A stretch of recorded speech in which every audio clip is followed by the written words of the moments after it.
சுமார் 20 ஆண்டுகளுக்கு முன் கிட்டத்தட்ட இதே நேரத்தில் என் தந்தை சென்னையிலிருந்து ட்ரெயினில் வந்துருக்கும்போது மார்படைப்பு ஆகி அமைச்சராய் ஒரு வாரத்துக்குள் இறைவன் பாதம் சென்றார்.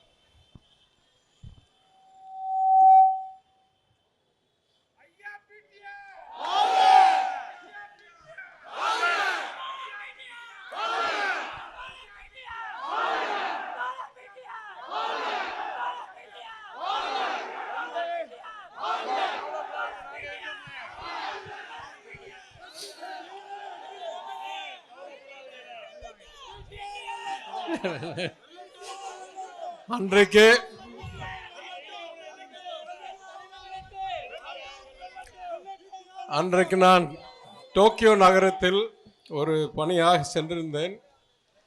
அங்கே தகவல் வந்து அவசரமாக திரும்பினேன்.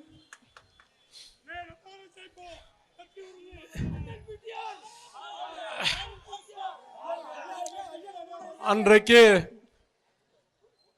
என் வாழ்க்கையில் பெரிய இழப்பு, எல்லாத்தையும் இழந்துவிட்டேன் என்று நானும் நினைச்சேன். கமர் சுரேஷும் என் வீட்டுக்கு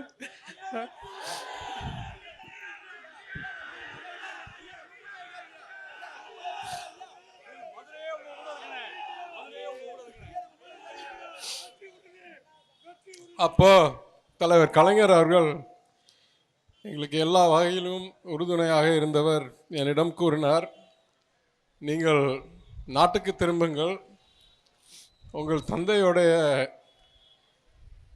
தொகுதியில் வேட்பாளராக நில்லுங்கள், எம்எல்ஏயாக தேர்ந்தெடுக்கப்பட்டு அமைச்சராகுங்கள் என்று கூறினார். அன்றைக்கு இருக்கிற சூழ்நிலையில் என் மனைவி என் இரண்டாவது மகனோட மாசமாக இருந்தார். என் மூத்த மகன் 1 வயசு. எனவே அவங்கள விட்டு திரும்பவும் எனக்கு முடியவில்லை. அவங்களுக்கும் பிரசவத்துக்கு இங்கே வர்றதுக்கு அச்சம், ஏன்னா வெளிநாட்டில் பிறந்து வளர்ந்தவங்க. அப்போது அந்த மகத்தான வாய்ப்பை வாழ்க்கையில் எத்தனை பேருக்கு கிடைக்கும், திடீர்னு ஒரு நாள் அமைச்சராகிறதுக்கு? அவ்வளோ துயரமான நேரத்திலும் அந்த மகத்தான வாய்ப்பை அளித்த கலைஞர் அவர்களுக்கு என்றும் நன்றி கடனுடன் உள்ளவன்.